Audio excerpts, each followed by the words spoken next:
not trying to hate on nobody's craft. I'm not trying to hate on nobody's art. But when you have a receiver who has 8 targets with -2 yards, that, bro, let's get back to the fundamentals of catching. That's over. Your country slang is over now. It's time to put up or shut up. I'm just being honest. Xavier Legette, I mean, that's just a dynamic player right there. If you're a wide receiver and you have more rushing yards than receiving yards, I mean, that's just really good stuff. The storm don't last forever, so the good days, they come. Most of you have probably heard of the name Xavier Legette. He was drafted with the 32nd overall pick in the first round of the 2024 NFL Draft by the Carolina Panthers. However, he really started to soar in popularity because, well, people loved his voice. I don't eat like peppers and onions and all that. Yeah, and like I just started eating asparagus. I don't know, man. They got some crazy names, so I need a little bit of time to think about that. You got some fun named horses, right? You got a horse named Dollar Bill? Dollar Bill and Dime Piece. Man, all I'm gonna say, man, when they pop, they gonna pop. The ball, they gonna find me. Unfortunately, this doesn't save him from failing to perform on the football field.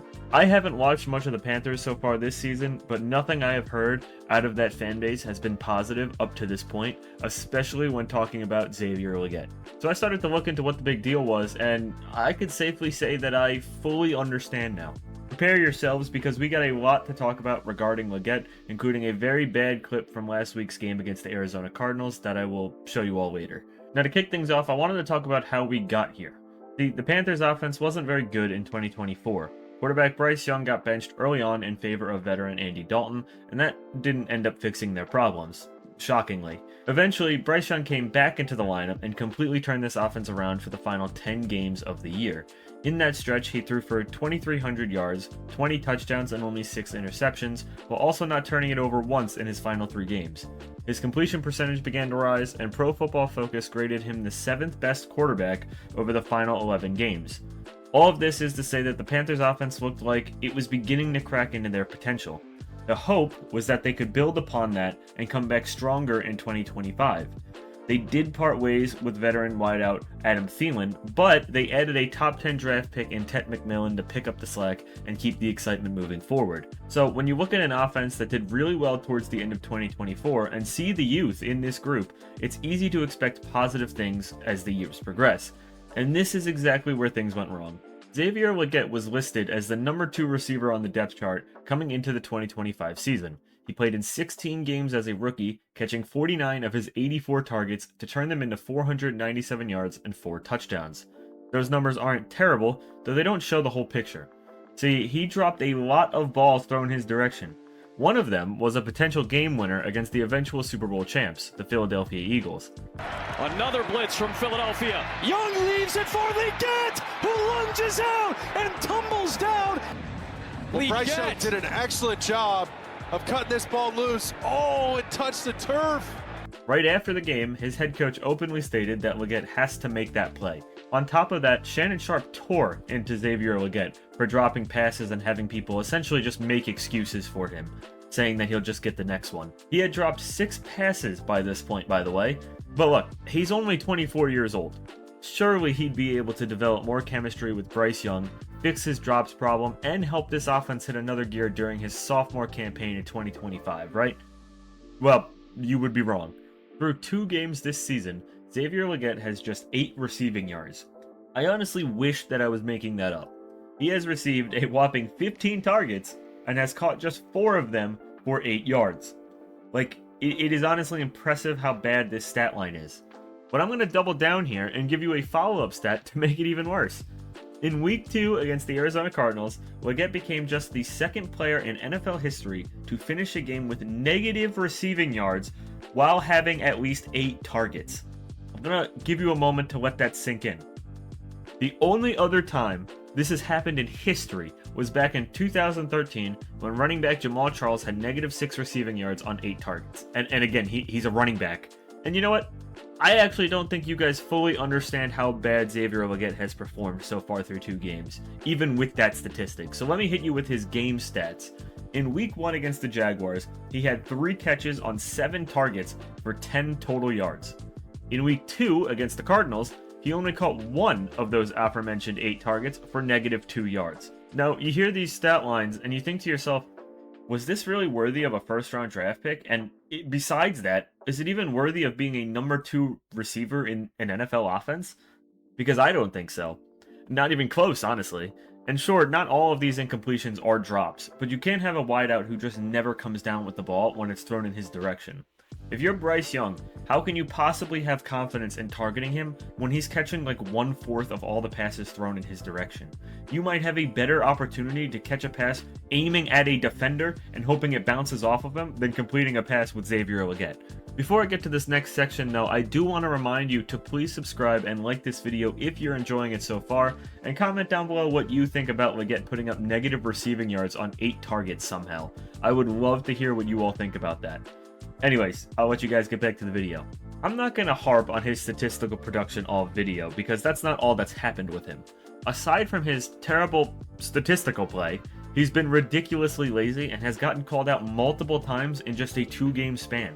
This information makes his statistical numbers look even worse. Remember those drops I was talking about earlier? Well, Legette was credited with 3 drops in Week 1 against the Jacksonville Jaguars. This caused former Panthers cornerback Captain Murnerlin, I think I pronounced his name right, to rip into Xavier Legette. All right, the shits and giggles are over now. That's over. Your country slang is over now. It's time to put up or shut up. I'm just being honest. Nobody cares that you talk a little country. Nobody cares you eat coon. Nobody cares no more. We want to win football games, dog. And I want this kid to be successful so bad. But I don't know, JB. I'm just being real. You remember I told y'all before on this show what I say. I'm tired of the excuses or this country stuff, like all the slang and, you know, that's cool. What about lacing him up and playing football? You know, everybody want to talk about his accent, how he's tall. You know, he's been in gorilla videos and stuff like that. What about playing football? That what pays your bill. He has to pick his game up. Like, I hope he listen. I hope he hear it. I hope somebody tell him I'm talking about him because I want him to be successful so bad. But this criticism isn't surprising or uncommon right now. Unfortunately, I'm not able to find the video, but during this loss to the Jaguars, a Panthers commentator or radio announcer, I'm not sure which one, tore into Legette, bringing up his lack of blocking effort along with his dropped passes. With all of that being brought up, this commentator questioned why Legette is even on the field in the first place if he's not doing anything to benefit their offense. Like, I'm telling you, it's getting pretty bad right now for his reputation on the field. And it's a horrible combination of him not putting in effort and dropping passes. Those are like the 2 things that you absolutely don't want to see a wide receiver do in the NFL. And yet, somehow, I still have more left to show you guys before I end this video. And just personally, I think this is like the worst one. So during a 2-minute drill this week against the Arizona Cardinals, Legette was seen once again giving minimal effort. Carolina was down 10 points with 1 minute left in the first half. They had just picked up a first down and the offense was hurrying up to the ball to snap it, but they couldn't because Legette was seen just walking back to the line of scrimmage. His laziness cost about 5 to 10 seconds, and you can even see Bryce Young yell over at him to both hurry up and get in position. It's just zero awareness and urgency at a pivotal point in the game. However, that isn't the worst part. The Panthers just converted on a 3rd and 7.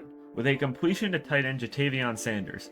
Carolina was rushing not just due to the time, but also because they wanted to avoid the play getting reviewed. Due to Legette taking a stroll, this play wound up getting reviewed, and it was eventually overturned and ruled an incompletion. This forced a Carolina punt, and Arizona eventually scored right before the half ended to make the score 20-3 going into the locker room.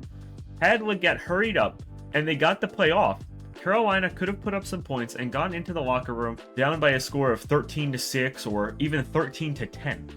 That was how big of a mistake this was, and it had nothing to do with football. This is just a laziness issue. There are so many wide receivers out there, both young and old, that are still hoping for the chance to start for a team. Players that would give everything to get out there. Players that would give all of their heart, effort, and soul into helping their team win. And yet here we are talking about a first-round draft pick struggling with drops and his inability to care about the little things that help your team win. I can't imagine he stays in the starting lineup much longer if these effort issues keep popping up. Like, it's one thing to drop passes and maybe miss a blocking assignment here and there, but it's another when you're just not giving effort. That's just the worst thing you could do in any position. I mean, like, the drops can probably be given the most grace out of anything because, like, coaching staffs usually have more leniency to first-round draft picks. Like, you guys know the saying, first-round picks normally get infinite chances in the NFL, regardless if they suck or not. But a lack of effort shows that you just don't care about the sport or the team itself, and that can't happen because that will wind you up in free agency really fast. And believe me, I know effort is huge when talking about wideouts.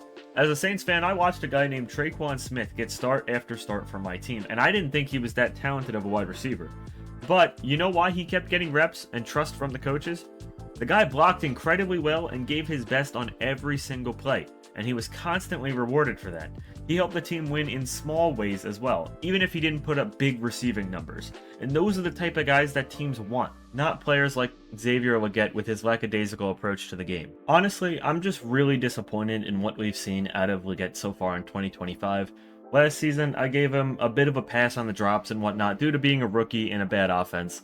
But this year, he will not be getting that same leniency, especially when we're at a point of making mistakes that don't involve catching a football. Let me know down below in the comments what you think about Xavier Legette right now, and if you think he could turn this bad start around, because after all, we are just 2 games into the season. And also, while you're down there, be sure to hit that subscribe button, like this video, and ring that notification bell if you enjoyed. That way, you always know when I upload, and we can just have a fun time talking about football. Thank you all so much for watching, and I will be sure... Thank you all so much for watching, and I hope to see all of you in the next one.